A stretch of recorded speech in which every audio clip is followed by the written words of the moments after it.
Hello everyone. IAS prep में आप सबका स्वागत है। कैसे हैं आप लोग? आई होप अच्छे होंगे, आपकी तैयारी अच्छी चल रही होगी। तो आज हम आपके सामने लेके आए हैं अपने लेखपाल बैच का डेली प्रैक्टिस सेट 5।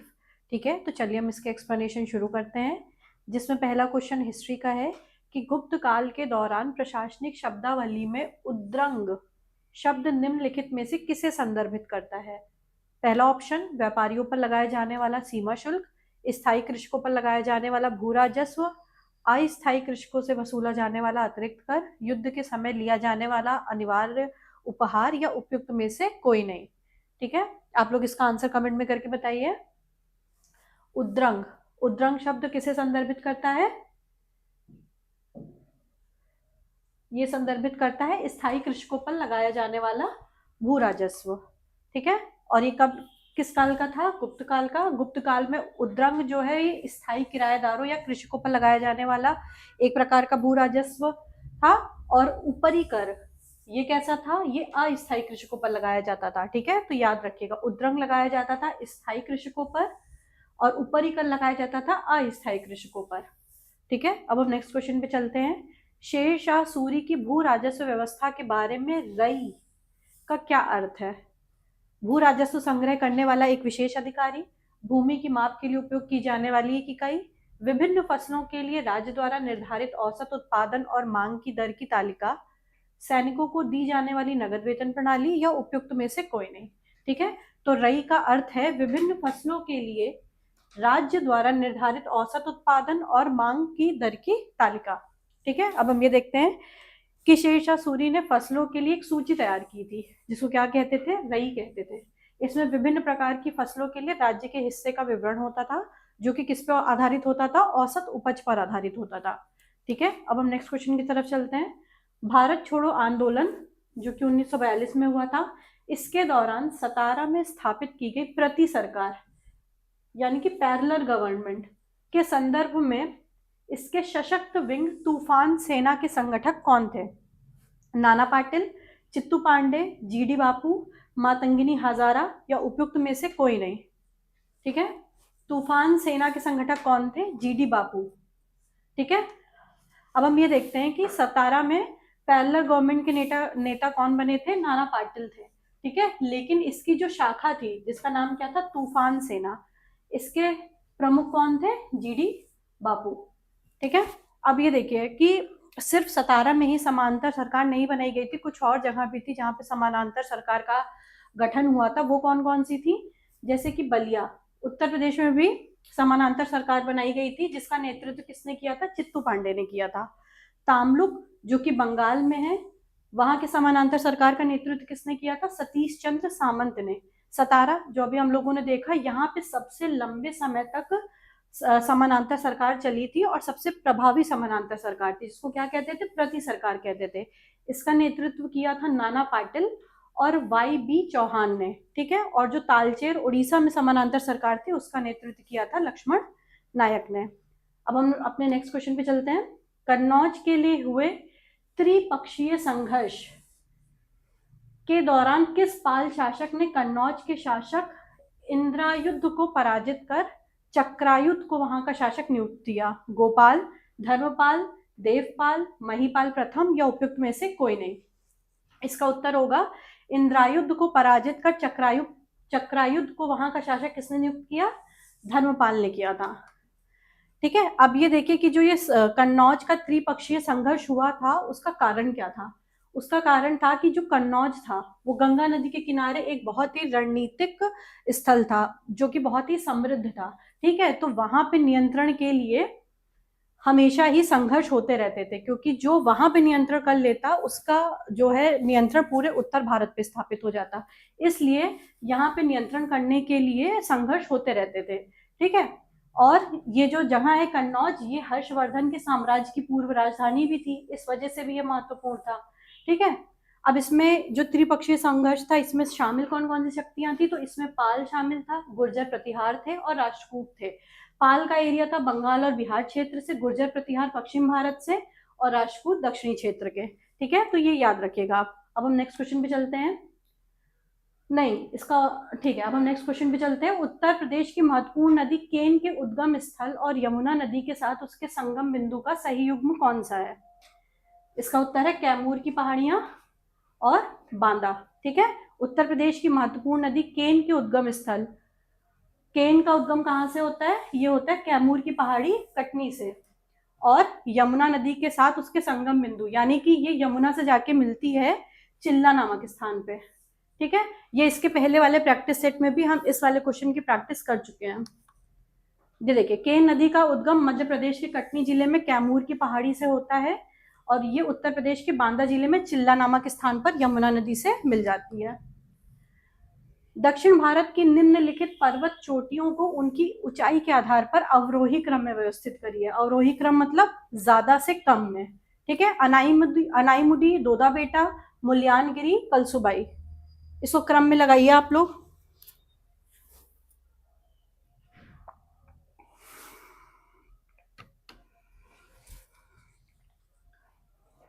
इसका सही क्रम यही होगा, अनाईमुदी, दोदा बेटा, मुल्यानगिरी, कलसुबाई। ठीक है, अब हम देख लेते हैं इनकी ऊंचाई कितनी है। अनाईमुडी की ऊंचाई है 2695 मीटर, फिर दोदा बेटा की 2637 मीटर, और ये जो अनाईमुदी है ये दक्षिण भारत की सबसे ऊंची चोटी है। इसके बाद दोदा बेटा 2637 मीटर, फिर मुल्यानगिरी 1930 मीटर जो कि कर्नाटक में है, और फिर कलसुबाई 1646 मीटर जो कि कहाँ पे है? महाराष्ट्र में।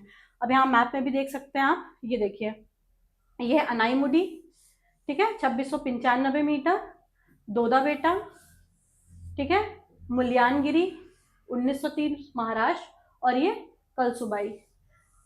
अब यहाँ पे तो ऊंचाई के हिसाब से पूछ लिया गया, आपसे ये भी पूछ सकता है कि कुछ पहाड़ियां दे देगा और बोलेगा इसको उत्तर से दक्षिण लगाइए या फिर दक्षिण से उत्तर की तरफ लगाइए। तो क्वेश्चन इस तरीके से भी आपसे पूछता है, तो ये भी लोकेशन या ये कैसे अवस्थित है ये भी ध्यान रखिएगा, उत्तर से दक्षिण और दक्षिण से उत्तर।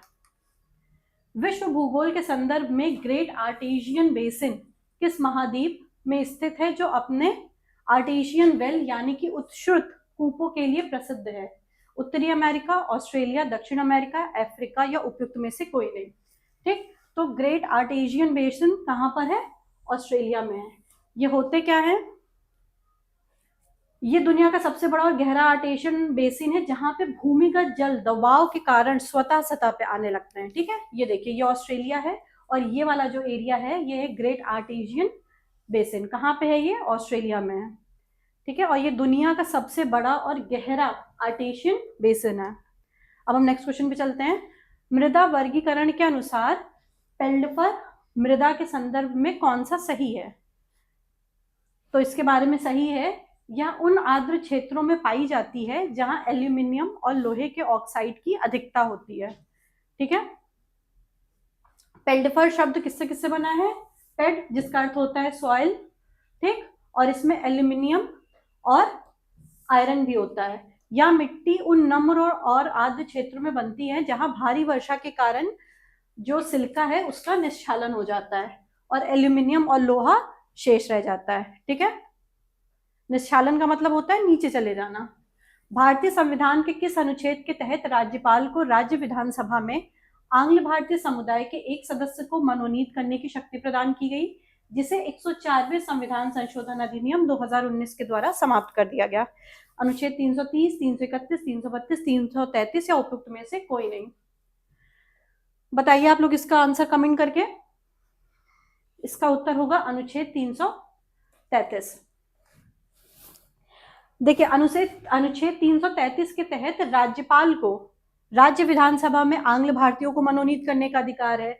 वैसे ही अनुच्छेद 331 के तहत राष्ट्रपति को लोकसभा में 2 सदस्यों को मनोनीत करने का अधिकार है। ठीक है, लेकिन इन दोनों को ही 104वें संविधान संशोधन के द्वारा निष्प्रभावी कर दिया गया, यानी कि अब आंग्ल भारतीयों की नियुक्ति नहीं की जाएगी, इसको समाप्त कर दिया गया है। उत्तर प्रदेश पंचायती राज अधिनियम 1947 की धारा 12 के अनुसार 1000 से अधिक लेकिन 2000 से कम जनसंख्या वाली ग्राम पंचायत में निर्वाचित होने वाले सदस्यों की संख्या, जिसे प्रधान को छोड़कर, कितनी निश्चित की गई है? 9, 11, 13, 15 या इनमें से कोई नहीं। बताइए आप लोग। 1000 से ज्यादा लेकिन 2000 से कम, इसमें कितने होंगे? 11 सदस्य होंगे। ठीक है, देखिए उत्तर प्रदेश पंचायती राज अधिनियम के अनुसार 1000 की जनसंख्या तक कितने सदस्य रहेंगे? 9। 1001 से 2000 तक की जनसंख्या में कितने सदस्य रहेंगे? 11। 2001 से 3000 तक में 13 सदस्य, और 3000 से अगर अधिक जनसंख्या है तो कितने सदस्य होंगे? 15। ठीक है, ये ध्यान रखिएगा आप। भारतीय संविधान के भाग 21 के तहत अनुच्छेद 371 जे के माध्यम से किस विशेष क्षेत्र के लिए विकास बोर्ड स्थापित करने और रोजगार में आरक्षण प्रदान करने का प्रावधान किया गया है? पहला ऑप्शन विदर्भ और मराठवाड़ा, नागालैंड, मिजोरम का आदिवासी क्षेत्र, हैदराबाद कर्नाटक क्षेत्र, या उपयुक्त में से कोई भी नहीं। ठीक है, तो इसका उत्तर होगा हैदराबाद और कर्नाटक क्षेत्र। देखिए 98वें संविधान संशोधन अधिनियम जो कि 2012 में हुआ था, इसके द्वारा अनुच्छेद 371 जे जोड़ा गया था। ठीक है, जो कि कर्नाटक के राज्यपाल को हैदराबाद और कर्नाटक क्षेत्र के विकास के लिए विशेष उत्तरदायित्व सौंपता है।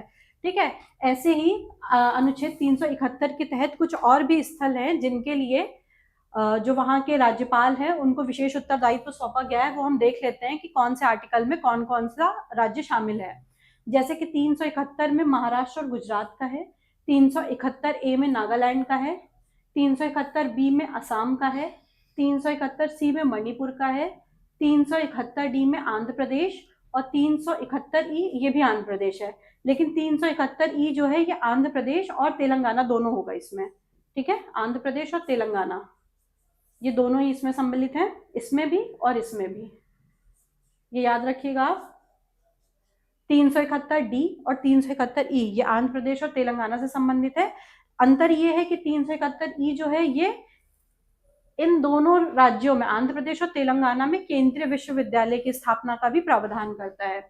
371 एफ में सिक्किम से रिलेटेड है, 371 जी में मिजोरम से, 371 एच में अरुणाचल प्रदेश से, 371 आई में गोवा से, और 371 जे में कर्नाटक से। ठीक है, आपको ये लिस्ट याद करनी पड़ेगी क्योंकि किसी भी अनुच्छेद से आपसे पूछ सकता है कि यहाँ से कौन सा राज्य संबंधित है। अब हम आगे बढ़ते हैं।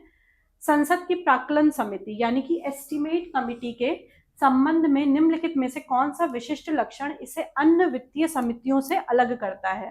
ठीक है, एक बार ऑप्शन पढ़ लीजिए आप। संसद के कार्यों को आसान करने के लिए कई प्रकार की समितियां बनाई जाती हैं जो कि स्थायी और अस्थायी प्रकार की होती हैं। ठीक है, उन्हीं में एक प्रकार है प्राक्कलन समिति। ठीक है, इसका उत्तर क्या होगा कि इसके सदस्यों का चयन केवल लोकसभा के सदस्यों से ही किया जाता है। ठीक, देखिए प्राक्कलन समिति सब संसद की सबसे बड़ी समिति होती है जिसमें कुल कितने सदस्य होते हैं? 30 सदस्य होते हैं, लेकिन सभी सदस्य लोकसभा के ही होते हैं, इसमें राज्यसभा का कोई भी सदस्य नहीं होता है। बाकी जो लोक लेखा समिति और सार्वजनिक उपक्रम की समितियां होती हैं इसमें लोकसभा और राज्यसभा दोनों के सदस्य होते हैं। अब हम आगे साइंस के क्वेश्चन पे। मानव शरीर में एड्रेलिन हार्मोन के प्रभाव के संदर्भ में कौन सा कथन सही है? एड्रेलिन हार्मोन ये क्या करता है? ये यकृत और मांसपेशियों में ग्लाइकोजन को ग्लूकोज में टूटने को उत्तेजित करता है। ठीक, इसको हम और क्या कहते हैं? एड्रेलिन को लड़ो या उड़ो हार्मोन भी कहते हैं इसको, जो कि आपातकालीन स्थितियों में स्रावित होता है या लिवर और मांसपेशियों में ग्लाइकोजन को ग्लूकोज में बदलने की प्रक्रिया को तेज करता है ताकि शरीर को तत्काल ऊर्जा मिल सके। ठीक है, अब हम आते हैं नेक्स्ट क्वेश्चन पे। कांच के निर्माण में गहरा नीला रंग प्रदान करने के लिए किस धात्विक ऑक्साइड का प्रयोग किया जाता है? Ferrous oxide, cuprous oxide, cobalt oxide, chromium oxide, या उपयुक्त में से कोई नहीं। गहरा नीला रंग किससे मिलता है? किस धात्विक ऑक्साइड से? यह है कोबाल्ट ऑक्साइड। ठीक है, अब हम देख लेते हैं और किससे कौन सा रंग मिलता है। कोबाल्ट से गहरा नीला मिलता है, क्रोमियम या फेरस से हरा रंग मिलता है, और क्यूप्रस ऑक्साइड से लाल रंग मिलता है। ठीक है, अब हम अपने नेक्स्ट क्वेश्चन पे आते हैं। वॉशिंग सोडा इसका प्रचलित नाम क्या है? Calcium carbonate, potassium carbonate, sodium carbonate, या मैग्नीशियम कार्बोनेट? कमेंट करके आप आंसर बताइए। वॉशिंग सोडा का प्रचलित नाम है सोडियम कार्बोनेट। ठीक है, और सोडियम बाइकार्बोनेट का प्रचलित नाम क्या है? ये देखिए, सोडियम बाइकार्बोनेट का प्रचलित नाम होता है बेकिंग सोडा या खाने का सोडा, जिसका रासायनिक सूत्र क्या होता है, NaHCO3। आपसे ये भी पूछ सकता है ना। सोडियम बाइकार्बोनेट क्या होता है, तो इसको ऐसे याद करिएगा, बाइकार्बोनेट बेकिंग सोडा, है ना, बाइकार्बोनेट बेकिंग सोडा यानी कि खाने वाला सोडा। और सोडियम कार्बोनेट का क्या होता है, वॉशिंग सोडा होता है। इसका प्रश्न और इसका सूत्र क्या है, Na2CO3। ठीक, ये क्या होता है, एक अकार्बनिक यौगिक होता है। इसका प्रयोग कांच, साबुन और कागज उद्योगों में होता है। अब हम नेक्स्ट क्वेश्चन पे चलते हैं। निम्नलिखित में से कौन सा तत्सम तद्भव युग्म त्रुटिपूर्ण है, वचन बैन, कपाट कपड़ा, पुराण पुराना, गंभीर गहरा या उपयुक्त में से कोई भी नहीं। इसमें से त्रुटिपूर्ण है कपाट या कपाट और कपड़ा। ठीक, क्योंकि कपाट तो स्वयं ही तत्सम शब्द है, इसका तद्भव क्या होगा, किवाड़। और कपड़ा तद्भव शब्द है, इसका तत्सम क्या होगा, करपट। ठीक है, तो ये अशुद्ध है, बाकी सब ठीक है। कोल्हू के बैल का अर्थ क्या होता है। आपके एग्जाम में हिंदी के सिलेबस में मुहावरे भी हैं, तो मुहावरों से भी क्वेश्चन पूछे जाते हैं। ठीक है, कोल्हू का बैल होने का अर्थ है बुरी तरह किसी काम में लगे रहना या बहुत मेहनत करना। सन्यासी का विलोम शब्द क्या है, संतापी, विरक्त, गृहस्थ, वैरागी या इनमें से कोई नहीं। सन्यासी शब्द का विलोम होगा गृहस्थ। नागर का पर्यायवाची शब्द क्या है, नगर, चतुर, देवनागरी, ढोल या उपयुक्त में से कोई भी नहीं। नागर का पर्यायवाची क्या है, चतुर। अब समश्रुत शब्द अली और अली शब्द युग्म का सही अर्थ क्या होगा, कंधा या हिस्सा, दसन या दर्शन, दमन या दामन, भौरा या सखी या उपयुक्त में से कोई भी नहीं। तो अली और अली शब्द का अर्थ होता है भौरा और सखी, जिसमें इस अली का अर्थ है भौरा और इस अली शब्द का अर्थ है सखी। इनका उच्चारण लगभग एक जैसा होता है, लेकिन इनका अर्थ अलग होता है। ठीक है, इसके अलावा हम और देख लेते हैं, जैसे अंश, अंश का अर्थ होता है कंधा, लेकिन अंश का अर्थ होता है हिस्सा। दमन का होता है दबाना, दामन का होता है साड़ी का किनारा, दसन का होता है दांत और दर्शन का होता है देखना।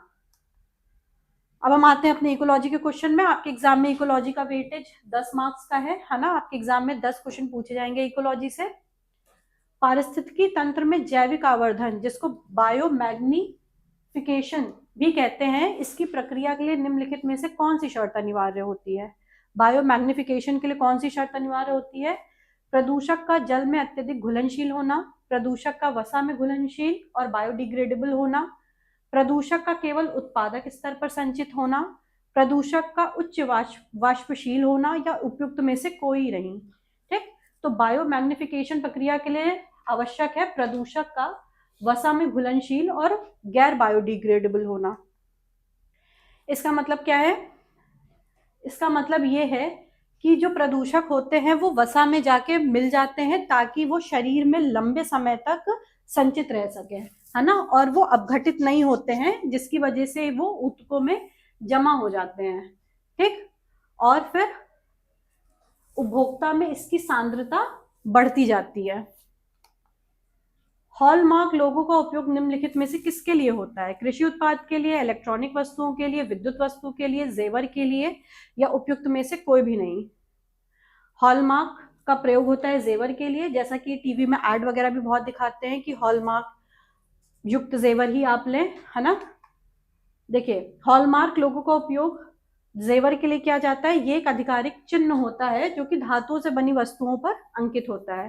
ठीक, और ये उनको प्रमाणित करने के लिए आवश्यक होती हैं, जैसे कि प्लैटिनम, चांदी, सोना आदि। क्योटो प्रोटोकॉल के तहत क्लीन डेवलपमेंट मैकेनिज्म, स्वच्छ विकास तंत्र के संदर्भ में कौन सा कथन सही है। पढ़िए ऑप्शन आप लोग एक बार जल्दी से।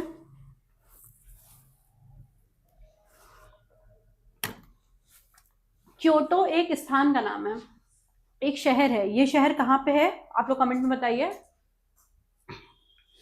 क्योटो शहर जापान में है। ठीक है, यहाँ पे क्योटो प्रोटोकॉल के स्वच्छ विकास तंत्र का अर्थ है या एनेक्स 1 देशों और गैर एनेक्स 1 देशों में उत्सर्जन को कम करने वाली परियोजनाओं में निवेश करने की अनुमति देता है। ठीक है, स्वच्छ विकास तंत्र का मतलब इसमें यही है कि विकसित देश विकासशील देशों को ऐसी तकनीकी प्रदान करेंगे जिससे कि ग्रीन हाउस गैसों के उत्सर्जन में कमी की जा सके। ठीक है, और पर्यावरण को स्वच्छ बनाया जा सके। ये देखिए, क्योटो प्रोटोकॉल बना कब था? 1997 में बना था। ठीक है, और लागू हुआ था 2005 में। इसका उद्देश्य क्या है? ग्रीन हाउस गैसों के उत्सर्जन को कम करना। और क्लीन डेवलपमेंट मैकेनिज्म, ये क्योटो प्रोटोकॉल की ही एक लचीली प्रक्रिया है जो कि विकसित देश, जिनको एनेक्स 1 देश कहते हैं, को विकासशील देश यानी कि नॉन एनेक्स 1 जिनको कहते हैं, इसमें उत्सर्जन न्यूनीकरण परियोजनाओं को लागू करने और बदलने में प्रमाणित उत्सर्जन कटौती क्रेडिट प्रदान करने की अनुमति देता है। कहने का मतलब यही है कि वो उनको ऐसी तकनीकी प्रदान करेगा जिससे कि उनके ग्रीन हाउस उत्सर्जन में कमी की जा सके। बस आप ये याद रखिएगा कि ये क्योटो प्रोटोकॉल किसका इनिशिएटिव है, कहाँ पे हुआ था ये। ठीक है, और ये क्लीन डेवलपमेंट मैकेनिज्म इसके तहत आता है, ये याद रखिएगा। ठीक है, अब हम आगे बढ़ते हैं। भारत के पर्यावरण संरक्षण अधिनियम 1986 के बारे में निम्नलिखित पर विचार करें। यह अधिनियम मुख्य रूप से किस अंतर्राष्ट्रीय सम्मेलन के निर्णयों को लागू करने के लिए बनाया गया था? यह बनाया गया था मानव पर्यावरण पर संयुक्त राष्ट्र सम्मेलन स्टॉकहोम 1972 को लागू करने के लिए। ठीक है, अब ये होता क्या है कि भारत सरकार ने 1986 का पर्यावरण संरक्षण अधिनियम 1972 के स्टॉकहोम सम्मेलन में लिए गए निर्णयों को प्रभावी बनाने के उद्देश्य से पारित किया था। इसको क्या कहते हैं? इसको अम्ब्रेला लेजिस्लेचर भी कहते हैं। ये डायरेक्ट ऐसे भी पूछ लेता है कि अम्ब्रेला लेजिस्लेचर किसको कहते हैं, तो ये भारत सरकार, ये पर्यावरण संरक्षण अधिनियम 1972 को।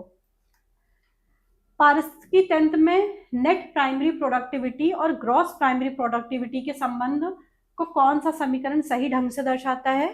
तो NPP is equal to GPP minus respiration, यानी कि ग्रॉस प्राइमरी प्रोडक्टिविटी वह कुल सौर ऊर्जा है जिसे उत्पादक प्रकाश संश्लेषण द्वारा कार्बनिक पदार्थों में बदलते हैं। ठीक है, और नेट प्राइमरी प्रोडक्टिविटी वो ऊर्जा होती है जो श्वसन की प्रक्रिया में ऊर्जा खर्च करने के बाद उत्पादकों के पास बचती है, यानी कि NPP is equal to GPP minus respiration.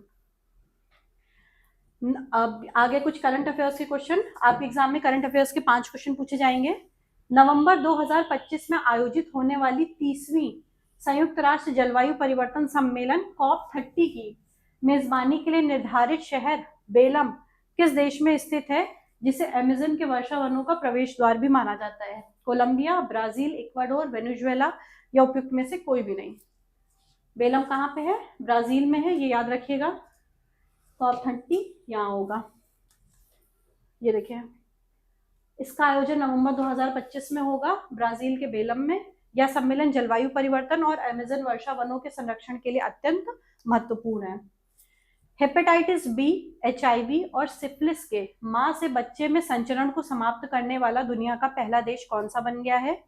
ये बन गया है फिलीपींस। ठीक है, बाकी सारे देशों के आगे उसकी राजधानी भी लिखी है। राजधानी भी आपको लर्न करनी है, आपके एग्जाम में ये पूछेगा। जैसे कि श्रीलंका की राजधानी है श्री जयवर्धन पुरे, थाईलैंड की बैंकॉक, मालदीव की माले, फिलीपींस की मनीला। ठीक है, लेकिन ये क्वेश्चन बहुत इंपॉर्टेंट है आपके लिए, ये याद रखिएगा कि हेपेटाइटिस बी, HIV और सिफिलिस का मां से बच्चे में संचरण रोकने वाला पहला देश बन गया है। सॉरी, इसका आंसर फिलीपींस नहीं होगा, इसका आंसर मनीला होगा, मालदीव होगा। इसका आंसर मालदीव होगा, इसका आंसर मालदीव होगा। ठीक है, दुनिया का पहला देश जिसने हेपेटाइटिस बी, HIV और सिफिलिस का मां से बच्चे में संचरण रोका है वो है मालदीव, जिसकी राजधानी क्या है? माले। 13 अक्टूबर 2025 को ओसाका, जापान में संपन्न होने वाले विश्व एक्सपो 2025 का आधिकारिक विषय क्या निर्धारित किया गया है? Designing future society for our lives. ये देखिए, विश्व एक्सपो 2025 का आयोजन ओसाका, जापान में 13 अप्रैल से 13 अक्टूबर तक किया गया था। इसका आधिकारिक विषय था designing future society for our lives, यानी कि हमारे जीवन के लिए भविष्य के समाज का डिजाइन तैयार करना।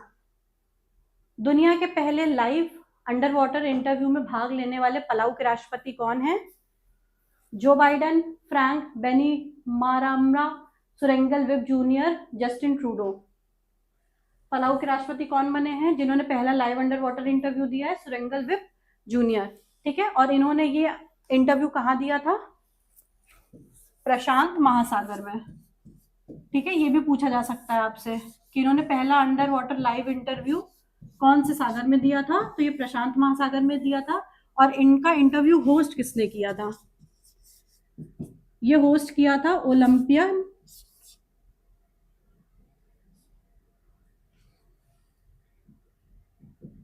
ये इंटरव्यू होस्ट किया था ओलंपियन तैराक मेरले लिवांड ने। ठीक है, ओलंपियन तैराक, ये भी आप याद रखिएगा कि इसको होस्ट किसने किया था? ओलंपियन तैराक मेरले लिवांड ने। ठीक है, कहाँ पे हुआ था? प्रशांत महासागर में हुआ था। ठीक है, किस देश के राष्ट्रपति का हुआ था? पलाऊ देश के राष्ट्रपति का हुआ था। नाम क्या था इनका? सुरेंगल विब जूनियर। और इसमें कौन सी तकनीक का प्रयोग किया गया था? लाइफाई तकनीक का प्रयोग किया गया था। लाइफाई टेक्नोलॉजी का प्रयोग किया गया था, यानी कि जिसमें डेटा का संचरण लाइट के माध्यम से किया जाता है। लाइफाई मतलब लाइट फिडेलिटी। ठीक है, ये याद रखिएगा आप। अक्टूबर 2025 में दक्षिण अफ्रीका की G20 अध्यक्षता के दौरान G20 ट्रॉयका के रूप में कार्य करने वाले 3 देशों का सही समूह कौन सा होगा? G20 ट्रॉयका का सही समूह क्या है? ब्राजील, दक्षिण अफ्रीका, संयुक्त राज्य अमेरिका। ट्रॉयका का मतलब होता है कि 3, और 3 में कौन से, यानी कि प्रेजेंट में कौन है, प्रीवियस ईयर कौन था, और आगे आने वाले ईयर में कौन होगा, है ना? तो जैसे प्रीवियस ईयर में इसका प्रेसिडेंट कौन था? ब्राजील था। वर्तमान अध्यक्ष कौन होगा? दक्षिण अफ्रीका का। और आगामी कौन होगा? संयुक्त राज्य अमेरिका का। ठीक, तो इसी को कहते हैं ट्रॉयका, ये याद रखिएगा। ठीक है, तो ये आज के हमारे टॉपिक्स हो गए। अब आगे के टॉपिक्स खुशबू मैम लेंगे, जिसमें वो आपको कंप्यूटर, डीआई और यूपी स्पेशल, इकोनॉमिक्स, बाकी सब्जेक्ट्स को कवर करेंगी। लीजिए ma'am. Thank you ma'am. I hope आपको ये क्लासेस समझ में आ रही होंगी, और कैसा लग रहा है ये आप कमेंट सेक्शन में ज़रूर बताएं हमें कि क्लासेस कैसी हैं। चलिए आगे बढ़ते हैं और अब आगे के क्वेश्चन देखते हैं, जो कि यूपी स्पेशल, इकोनॉमिक्स, कंप्यूटर और डेटा इंटरप्रिटेशन के हैं। तो सबसे पहला क्वेश्चन है, उत्तर प्रदेश के प्रथम कृषि विश्वविद्यालय गोविंद वल्लभ पंत कृषि एवं प्रौद्योगिकी विश्वविद्यालय की स्थापना तत्कालीन उत्तर प्रदेश के पंतनगर में किस वर्ष की गई थी? आपको ईयर बताना है। और एक चीज़ और ध्यान रखिएगा, अब जैसे इसमें पंतनगर दे दिया है, कभी कभार ये क्वेश्चन भी पूछता है कि कहाँ पर की गई, तो पंतनगर भी ध्यान रखिएगा। एक क्वेश्चन पंतनगर से भी बनता है। और उसके बाद ये करी गई थी 1960 में। देखिए 1960 में, और इसमें ये चीज़ बतानी थी कि जो पंतनगर है अब वो उत्तराखंड में पड़ता है। और उत्तराखंड पहले उत्तर प्रदेश का ही पार्ट हुआ करता था, पर 2000 में उत्तराखंड उत्तर प्रदेश से अलग हो गया, और 2000 में 2 और स्टेट बने थे, तो उनके भी नाम आप याद रखिएगा। एक शॉर्टकट है CUJ, जिसमें आप देख सकते हैं ये है आपका छत्तीसगढ़, ये है उत्तराखंड, ये है झारखंड। ये 2000 में तीनों स्टेट अलग होकर बने थे, तो उत्तराखंड उत्तर प्रदेश से अलग होकर बना था। तो पंतनगर अब कहाँ पड़ता है? पंतनगर पड़ता है उत्तराखंड में, जो कि 1960 में उत्तर प्रदेश का पार्ट था, इसलिए उत्तर प्रदेश का। और ये भारत की पहली गोविंद वल्लभ पंत कृषि प्रौद्योगिकी विश्वविद्यालय, ये भारत का भी पहला कृषि विश्वविद्यालय है। इसका उद्घाटन 17 नवंबर 1960 को किया गया था। ठीक है, और किया कितने साथ? जवाहरलाल नेहरू ने, क्योंकि उस समय कृषि को बढ़ावा देना था। ये हमने पढ़ा 1960 से लेकर 1970 के दशक में हरित क्रांति हुई थी, तो उस वक्त कृषि के लिए प्रौद्योगिकी और रिसर्च एंड डेवलपमेंट ये सारी चीजें करनी थी। तो उसी तर्ज पे हमने एक विश्वविद्यालय बनाया जो कि कृषि के लिए था और उसमें डेवलपमेंट के लिए। अगला क्वेश्चन देखते हैं, उत्तर प्रदेश की किस सिंचाई परियोजना के अंतर्गत अर्जुन बांध नहर से उत्तर भारत का कौन सा जिला है? जो लाभान्वित होता है। ये आपको बताना है कि अर्जुन बांध जो बनाया गया है उससे कौन सा जिला लाभान्वित होता है। तो उसका आंसर है हमीरपुर। अब देखिए, अर्जुन बांध जो है वो उत्तर प्रदेश के हमीरपुर जिले में है और ये बांध लगभग 42 किलोमीटर लंबा है और इससे जो हमीरपुर है वहाँ उस जिले की सिंचाई सुविधा के लिए बहुत कारगर है ये। तो ये चीज़ ध्यान रखिए कि अर्जुन बांध कहाँ है, हमीरपुर जिले में है। अब आगे बढ़ते हैं। उत्तर प्रदेश के बुंदेलखंड में ये क्वेश्चन कुछ मिस हो गया है, पर बुंदेलखंड का एक डांस पूछ रहा है जो कृषकों द्वारा फसल कटाई पर किया जाता था। उत्तर प्रदेश का एक नृत्य है, उत्तर प्रदेश के बुंदेलखंड का, जो कि कृषक द्वारा फसल की कटाई पर किया जाता था। तो उस नृत्य का नाम आपको बताना है, तो वो है सौरा। ठीक है, ये क्वेश्चन समझ लीजिए क्योंकि यहाँ पे थोड़ी सी प्रिंटिंग मिस्टेक हो गई है, जिसमें ये पूछना चाह रहा उत्तर प्रदेश के बुंदेलखंड में एक नृत्य होता है जो बहुत फेमस है और वो कृषकों द्वारा कब किया जाता है, फसल कटाई के समय किया जाता है। तो उस नृत्य को कहते हैं सौरा नृत्य। अब देखिए सौरा नृत्य, ये आप इमेज देख रहे हैं, इसमें कुछ महिलाएं जो डांस कर रही हैं, इसमें ये गोल आकृति में खड़े हो जाते हैं और एक साथ हाथ में कुछ पुरुष भी रहते हैं जो डंडा लिए रहते हैं और महिलाएं इस तरह से अपने वस्त्र को उठाकर डांस करती हैं। तो वो है सौरा। ये हम हमीरपुर, झांसी और ललितपुर में लोकप्रिय है। किसान द्वारा फसल कटाई पर खुशी प्रकट की जाती है कि फसल कट गई है तो अब किसानों को उनकी फसल की अच्छी कीमत मिलेगी, इस उत्सव को मनाने के लिए।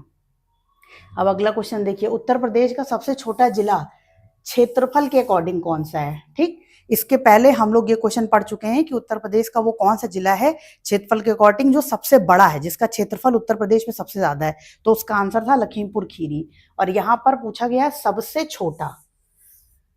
तो आपके दो क्वेश्चन तैयार हो गए, दोनों ध्यान रखिएगा। दूसरा क्वेश्चन है, इसका आंसर है हापुड़। उत्तर प्रदेश में 75 जिले हैं, 75 जिलों में सबसे छोटा क्षेत्रफल के हिसाब से हापुड़ है और सबसे बड़ा क्षेत्रफल के हिसाब से लखीमपुर खीरी। ठीक, ये हो गया। अब अगला क्वेश्चन देखिए, उत्तर प्रदेश में पंचायती राज व्यवस्था कब लागू हुई। ये आपको बताना है कि उत्तर प्रदेश में पंचायती राज व्यवस्था, क्योंकि आपने पढ़ा होगा कि पहले क्या कहते हैं, जो पंचायती राज व्यवस्था थी वो पहले जब देश आजाद हुआ तब नहीं लागू की गई थी, उसके बाद की गई। तो उसमें उत्तर प्रदेश में कब लागू की गई, 2 अक्टूबर 1959 में, 1968 में, 68 नहीं सॉरी 59 1959 59 में, 1959, इसको 59 बोलते हैं। ठीक है, तो आप ये ध्यान रखेंगे। और आपको ये भी पता होगा कि भारत का वो पहला कौन सा स्टेट है जिसमें पहली पंचायत बनाई गई थी। तो वो राजस्थान का एक जिला था नागौर, वहां पर पहली पंचायत बनाई गई थी। तो ये भी एक क्वेश्चन है जिसको आपको ध्यान रखना है। फिर आते हैं, इसका आंसर पंचायती राज व्यवस्था 2 अक्टूबर 1959 में। ठीक है, अब देखिए, अब ये क्वेश्चन आपका आ गया इकोनॉमी का। इस क्वेश्चन में क्या कह रहा है, जो आरबीआई द्वारा उपयोग किए जाने वाले मुद्रा आपूर्ति के माप के संदर्भ में, मुद्रा आपूर्ति की माप के संबंध में M3 व्यापक मुद्रा की गणना करते समय निम्नलिखित में से किसे शामिल नहीं किया जाता है। अब मुद्रा का मापन करते हैं एक मेथड से या एक पैरामीटर बना रखा है, तो उस पैरामीटर में ऐसा इनमें से कौन सा है जो M3 में शामिल नहीं है। तो इसमें जानते हैं इसमें क्या क्या होता है। देखिए, इसमें जो मापन पैरामीटर होते हैं वो M0, M1, M2, M3 और M4 होते हैं। तो उसमें ये पूछ रहा है कि M3 में इनमें से कौन सा है जो M3 में नहीं होता है। तो उसका आंसर है डी, डाकघर बचत संगठनों के पास कुल जमा। जो डाकघर में सेविंग अकाउंट्स होते हैं वो M3 में नहीं होते हैं, वो M3 में नहीं होते हैं, वो M4 में होते हैं। ठीक है, तो यहाँ पे आप देख सकते हैं जो M0 है ये नगद राशि होती है जो जनता के पास होती है। M1 में देखिए, अब यहाँ पर आप देखेंगे तो M1 में जो नगद राशि है वो तो है ही, और मांग जमा ये होते हैं। फिर M2, M3 यहाँ पे आप देखिए पूरा। M2 में क्या है, M1 तो पूरा है ही जिसमें हमने बोला कि M0 और जनता के पास जो है, इसके बाद डिमांड डिपॉजिट जिसको हम DD भी बोलते हैं, ये होता है। तो जब आप M0 में डिमांड डिपॉजिट मिला देंगे तो वो M1 बन जाएगा। ठीक है, अब M1 में हम क्या मिलाएंगे तो M2 बनेगा। M1 की ये वैल्यू तो दोनों लेनी ही है और M2 में पोस्ट ऑफिस के पास जो सेविंग डिपॉजिट्स हैं वो हो जाएंगे। जो पोस्ट ऑफिस के सेविंग डिपॉजिट हैं, अगर हम उसको M1 में जोड़ते हैं तो वो M2 कहलाता है। फिर M3 में देखिए क्या होता है, उसमें M1 तो ये पूरा होगा ही, उसके साथ में टाइम डिपॉजिट जैसे FD और RD। आपने बैंक में सुना भी होगा और बहुत से लोगों की फैमिली में FD और RD खुला भी होगा, जैसे फिक्स डिपॉजिट, रिकरिंग डिपॉजिट बोलते हैं, जो टाइम पर पूरा होता है। एक अमाउंट होता है जो आप जमा करते हैं और जब उसका टाइम पीरियड पूरा होता है उसके बाद ही वो मिलता है, इसीलिए हम उसको फिक्स डिपॉजिट कहते हैं। तो ये चीजें आप ध्यान रखेंगे। तो आप देखेंगे जो M3 है, इसमें डाकघर बचत संगठनों के पास जो कुल जमा है ये नहीं होता है, ये होता है किसके पास, M4 के पास। जब M3 में हम डाकघर बचत संगठनों के पास कुल जमा ऐड कर देते हैं तो वो M4 बन जाता है। ठीक, ये ध्यान रखिएगा। अब आगे चलते हैं। भारतीय अर्थव्यवस्था के संदर्भ में हिंदू विकास दर की अवधारणा, ये एक टर्म था जिसको बोला गया था, प्रतिपादन किस अर्थशास्त्री द्वारा किया गया था, यही आपका क्वेश्चन है कि ये जो हिंदू विकास दर टर्म है, यह इसकी अवधारणा है, ये किस अर्थशास्त्री ने दी थी भारत में, जो कि 1950 से 1980 के दशक के दौरान भारत की निम्न आर्थिक वृद्धि दर को दर्शाता है। तो इनमें से ये चारों नाम लिखे हुए हैं, इन चारों में से वो अर्थशास्त्री कौन है जिन्होंने हिंदू विकास दर की अवधारणा दी थी, तो वो है प्रोफेसर राजकृष्ण। और ये कब बोले थे, इन्होंने ये बोला था जब फिक्की की वार्षिक सत्र था, वहां पर इन्होंने बोला था। ये बात है 1978 की। उसमें क्योंकि 1950 से लेकर 1980 के दशक में जो भारत की अर्थव्यवस्था थी वो बहुत धीरे ग्रोथ कर रही थी, तो इसी धीमी ग्रोथ को व्यंग करते हुए जो प्रोफेसर राजकृष्ण हैं, उन्होंने ये बोला कि हमारा जो विकास दर है वो हिंदू विकास दर है। ये चीज आप ध्यान रखेंगे। ठीक, आगे बढ़ते हैं। अब देखिए उत्तर प्रदेश द्वारा ग्रामीण, यहाँ पर भी कुछ डेटा मिसिंग है, प्रिंटिंग एरर हो गई है। इसमें ये पूछ रहा है कि एक विशेष विरासत अभियान था जो उत्तर प्रदेश द्वारा चलाया गया था, जिसे हम स्पेशल विरासत कैंपेन कहते हैं। इसकी शुरुआत किस तिथि में की गई थी उत्तर प्रदेश सरकार के द्वारा? ये क्वेश्चन आप समझ लीजिए एक बार, क्योंकि यहाँ पे कुछ प्रिंटिंग एरर हो गया है। उत्तर प्रदेश सरकार द्वारा एक विशेष विरासत अभियान चलाया गया था, स्पेशल विरासत कैंपेन। और ये पूछा जा रहा है ये कैंपेन कब शुरू किया गया था, 15 अक्टूबर 2020, 2 अक्टूबर 2020, 15 दिसंबर 2020 कि 26 जनवरी 2021? तो इसका आंसर है 15 दिसंबर 2020। ठीक है, 15 दिसंबर 2020 को कृषकों के लिए कृषक क्षेत्रों में उत्तराधिकार के मामलों को खितौनी में दर्ज करने के लिए ये अभियान क्यों चलाया गया? क्योंकि गांव में ऐसी बहुत सारी जमीन होती है जिनका नाम नहीं पता होता है या आपस में विवाद होता है, लोग बहुत सालों से वहां नहीं रह रहे हैं तो उन जमीनों पर दूसरे लोगों ने कब्जा कर लिया है, तो उसका क्या कहते हैं वेरिफिकेशन हो जाए डॉक्यूमेंट, और खतौनी के वजह से जो विवाद होते हैं उन सब चीजों को ठीक करने के लिए कैंपेन चलाया गया था। तो आप इसको ध्यान रखिएगा। अब आते हैं भूमि मापन। ये एक और क्वेश्चन है जो भूमि मापन का है, क्योंकि आपके में ग्राम विकास एक सब्जेक्ट है और उसमें ये टॉपिक होता है भूमि मापन का। तो इसमें एक शाहजहानी जरीब, ये हमने पढ़ा था कि ये 165 फीट होता है, 165 फुट।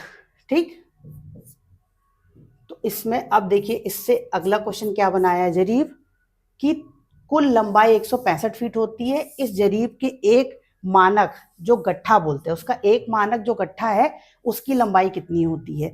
तो देखिए जो 20 गट्ठे होते हैं वो बनाते हैं एक शाहजहानी जरीब, मतलब 165 फीट, 165 फीट। ठीक, तो आप इसको 65 फुट,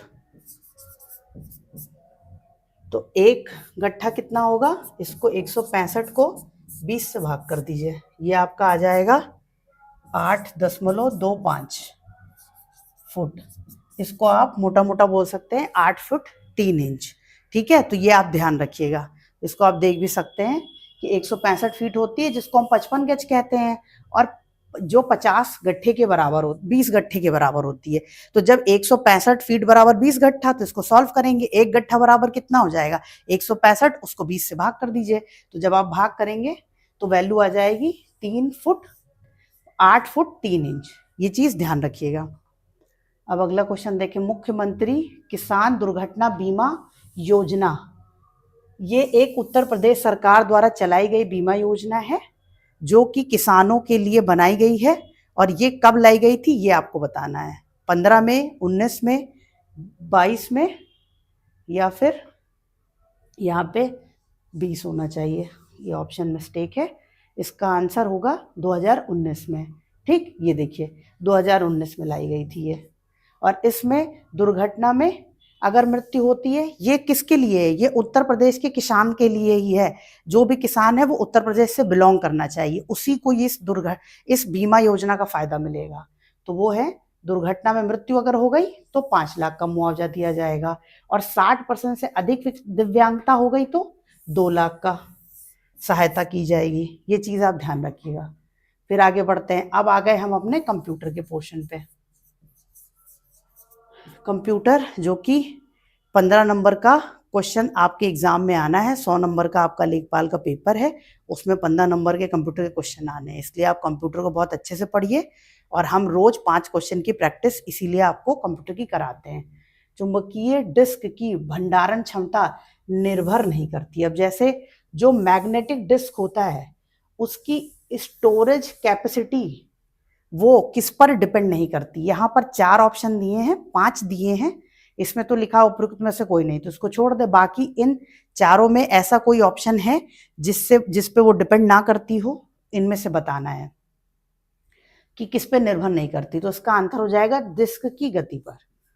अब देखिए, चुंबकीय डिस्क की भंडारण क्षमता, भंडारण मतलब कि उसको सेव करना है, सेव करने के लिए स्पेस चाहिए।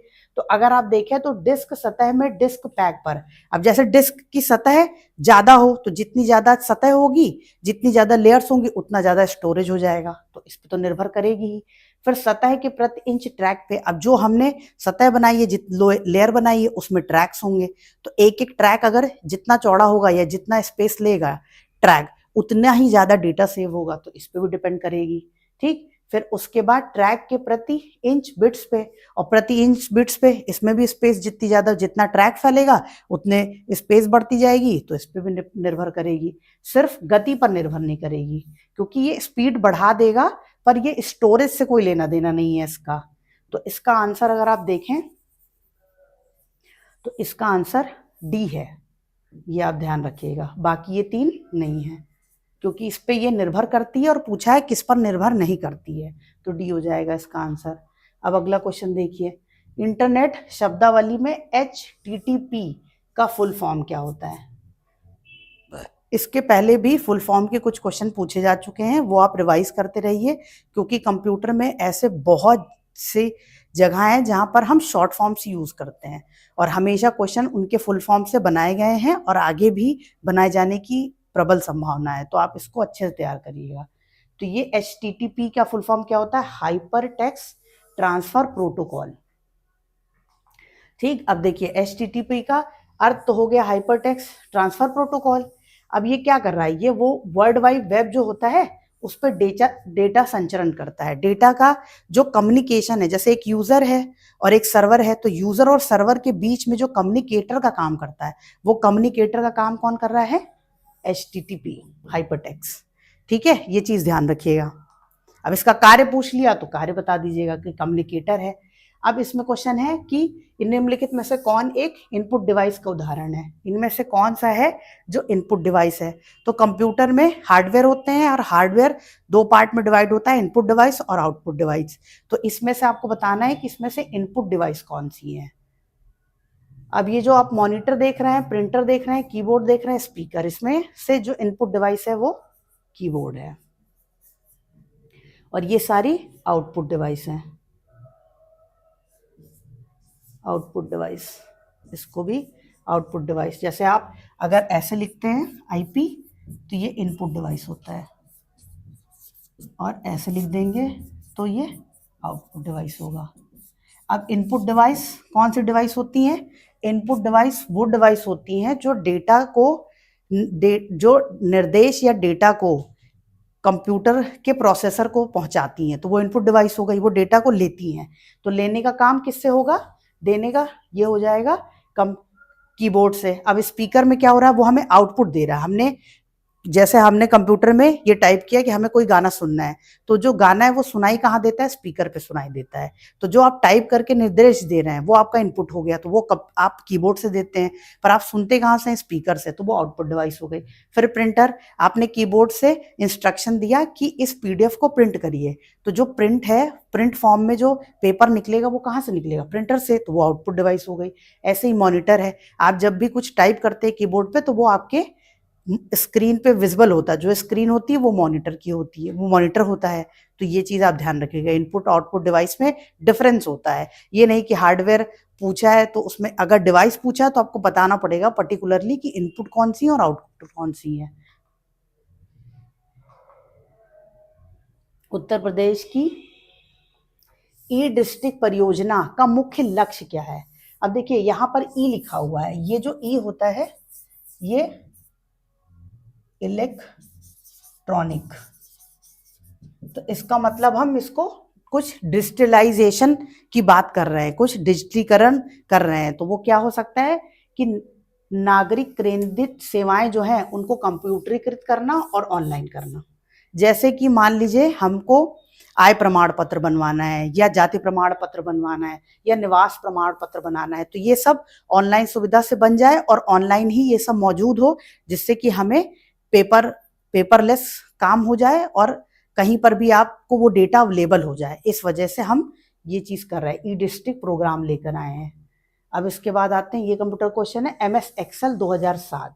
अब इसमें पूछा है कि MS एक्सेल 2007 और उसके बाद 2007 से और उसके बाद से जो संस्करणों में स्प्रेडशीट फाइल है, स्प्रेडशीट फाइल का डिफॉल्ट एक्सटेंशन क्या है। डिफॉल्ट एक्सटेंशन बनाना है आपको स्प्रेडशीट का MS एक्सेल में, पर 2007 और उसके बाद वाले ईयर्स का, तो उसका हो जाएगा .xlsx, ठीक है। और 2007 के पहले पूछेगा तो ये हो जाएगा, ये 2007 से पहले है और ये उसके बाद, ठीक है। तो आपको ये वाला आंसर बताना है। आपका आंसर हो जाएगा सी, आपका आंसर यहाँ पे है सी, क्योंकि आपको 2007 और उसके बाद जो यूज हो रहा है MS एक्सेल में तो वो बताना है, तो ये आपका हो जाएगा आंसर, ठीक है। अब हम आ गए अपने डेटा इंटरप्रिटेशन के क्वेश्चन पे। डेटा इंटरप्रिटेशन का एक क्वेश्चन है, यहाँ पर आप देख रहे होंगे, एक ये पाई ग्राफ है या चार्ट जो दिया गया है, जिसमें कुछ वैल्यूज लिखी हुई हैं परसेंटेज के फॉर्म में, और यहाँ पर उससे रिलेटेड कुछ इन्फॉर्मेशन दी गई है जिसे पढ़ना है, और इसको पढ़ के आपको 5 क्वेश्चन सॉल्व करने हैं। तो आइए देखते हैं पहला क्वेश्चन। पहले आप इसमें इंफॉर्मेशन को समझ लीजिए, ये क्या कह रहा है। पहली इंफॉर्मेशन है कि 2008 में 5 हेल्थ क्लबों के पुरुष सदस्यों का वितरण। अब यहाँ पे देखिए 2008 में 5 हेल्थ क्लब हैं, A, B, C, D और E। इसमें पुरुष सदस्य जो हैं उनका विवरण दिया गया, और टोटल सदस्य कितने हैं, देखिए टोटल कितने हैं, 2400, ठीक है, ये ध्यान रखिए। अब ये टोटल को यहाँ पे अलग अलग क्लब हैं तो अलग अलग परसेंटेज में वैल्यू लिखी हुई है। जो A है, ये A है आपका, आप इसको A रेड कलर से है, और फिर B जो है वो यहाँ पर है, CA है, DA है, और ये E है आपका, ये E है, यहाँ पे D दिखेगा आपको, ये आपका C है, ये B है, और ये वाला A है, ठीक। ये चीज़ इंपॉर्टेंट है क्योंकि इसमें इसी पे बेस्ड क्वेश्चन होते हैं, तो ये ध्यान से पढ़िएगा, ग्राफ का अंडरस्टैंडिंग बहुत इंपॉर्टेंट है। अब आगे बढ़ते हैं, देखिए पहला क्वेश्चन क्या है, क्लब सी में कुल कितने पुरुष सदस्य हैं। अब हमें बताना है कि क्लब सी में कुल कितने पुरुष सदस्य हैं। तो क्लब सी में देखिए, तो यहाँ पे क्लब सी कौन सा है, सी है ऑरेंज वाला, ये आपका। तो सी में कितने लोग, कितने परसेंट लोग हैं, 33%। और ये 33% कितने का हो जाएगा, 2400 का।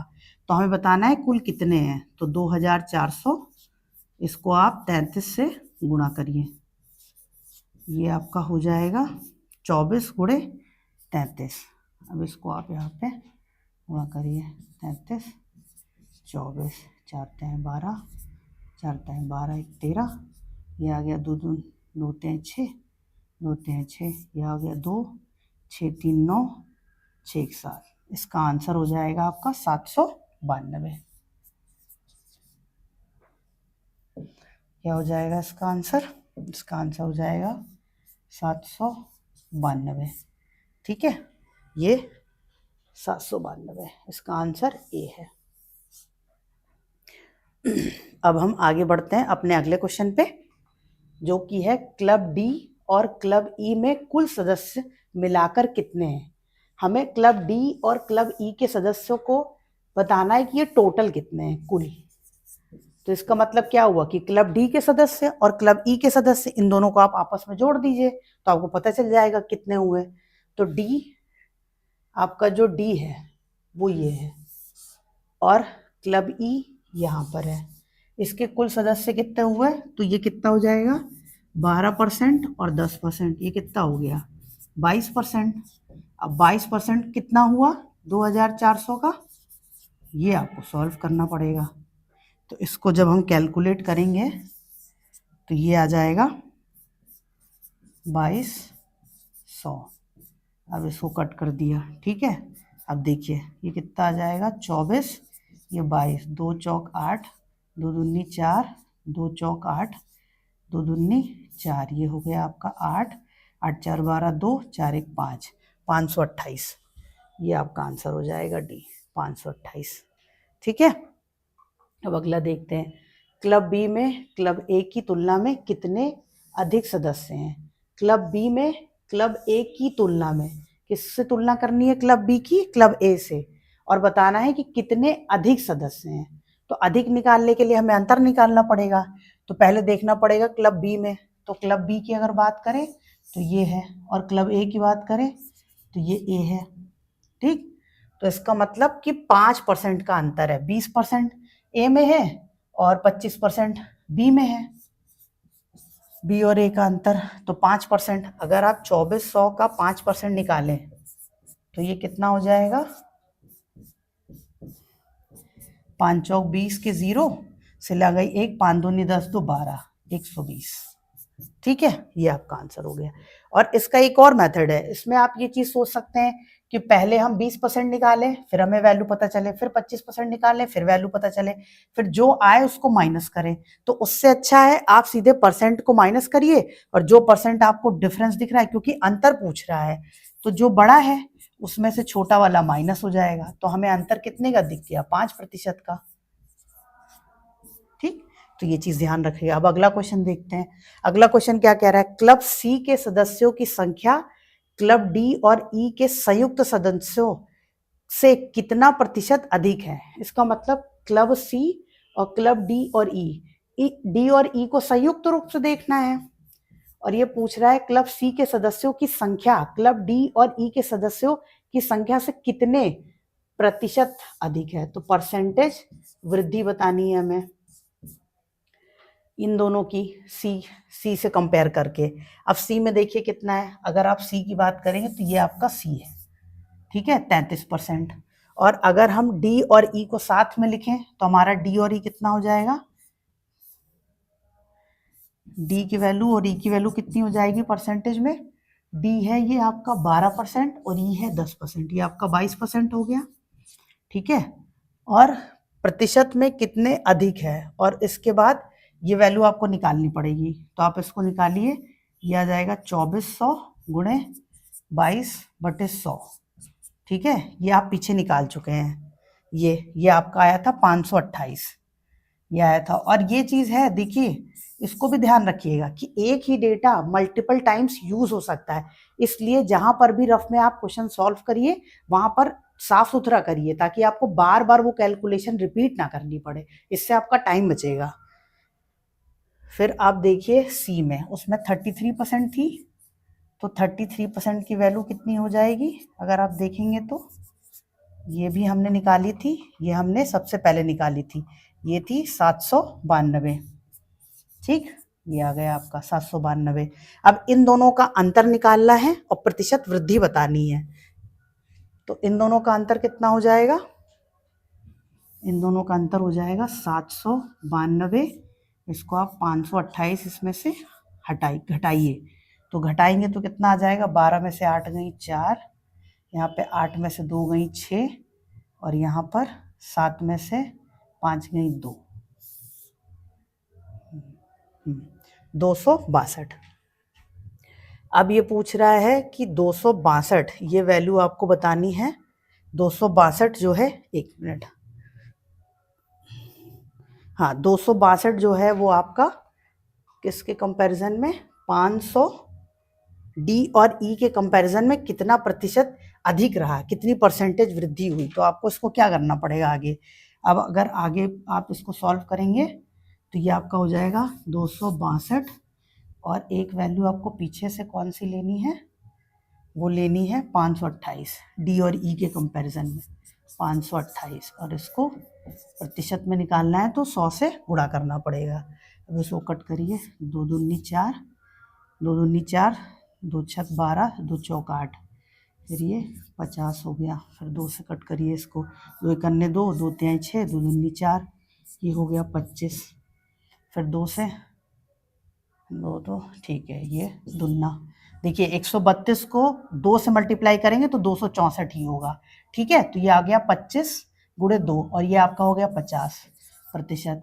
तो इसका मतलब क्या हुआ, जो हमारा क्वेश्चन है उसमें आंसर हो जाएगा कि 50% की वृद्धि हुई अगर क्लब सी और डी और ई के संयुक्त डेटा को कंपेयर करेंगे सदस्यों की संख्या को, तो ये चीज हो गई। ठीक, अब अगला क्वेश्चन, ये क्वेश्चन थोड़ा सा डिफिकल्ट इसलिए है क्योंकि इसमें 3 डेटा है, इसमें आपको मल्टीपल स्टेप्स करने हैं, पहले डिफरेंस निकालना है, फिर प्रतिशत वृद्धि निकालनी है, तो इस वजह से इसको बहुत ध्यान से समझिएगा। अब हम आगे बढ़ते हैं, अगला क्वेश्चन है, और ये डीआई का लास्ट क्वेश्चन है। यदि क्लब ई के 10% सदस्य क्लब ए में स्थानांतरित कर दिए जाएं, ई के 10% सदस्य ए में स्थानांतरित कर दिए जाएं, मतलब ट्रांसफर कर दिए जाएं, तो क्लब ए की नई सदस्य की संख्या क्या होगी।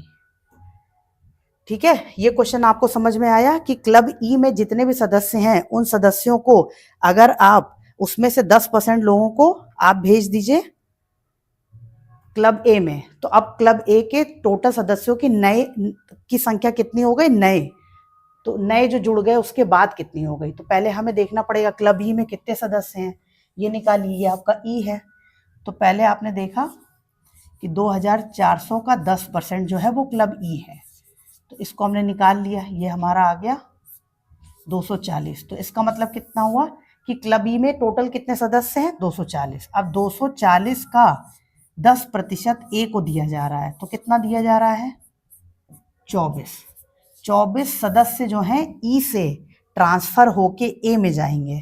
तो ए में कितने सदस्य हैं, अब ए में आप देखिए 20 हैं, 20% हैं, तो 20% का मतलब कितना हो गया, 24, अब ए की बात करिए, तो ए में अगर आप देखें तो कितने सदस्य हो जाएंगे, 20% ना, तो ये आपके हो गए 20%। इसको आप सॉल्व करें तो ये आ जाएगा 0, 2 चौक 8, 2 दूनी 4, 480 सदस्य ऐसे हैं, 480 सदस्य ए में बिलोंग करते हैं। अब हमें ई का 10%, ये जो 24 हैं ये ए को ट्रांसफर करना है, तो ए की जो नई वैल्यू होगी वो क्या हो जाएगी, 480, और इसमें आप 24 जोड़िए, 4, 8, 2, 10 के 0, 4, 1, 5, 504। ठीक है, ये देखिए ऑप्शन में है, ये इसका आंसर हो गया। ठीक है, इसमें ये कह रहा था कि ए के जितने भी सदस्य हैं उसमें से 10% आप ई के वो ए को दे दीजिए, तो हमने ए के सदस्य निकाले जो कि 480 थे, इसमें हमने ई के 24 सदस्य जो 10% होते हैं वो उसमें जोड़ दिए, तो 504। ये हो गया आपका आंसर। तो आज आपकी प्रैक्टिस सेट के 50 क्वेश्चन यहीं पे समाप्त होते हैं, और ये सारे क्वेश्चन के एक्सप्लेनेशन आपको कैसे लगे ये आप ज़रूर बताइएगा। थैंक यू, मिलते हैं अगली क्लास में।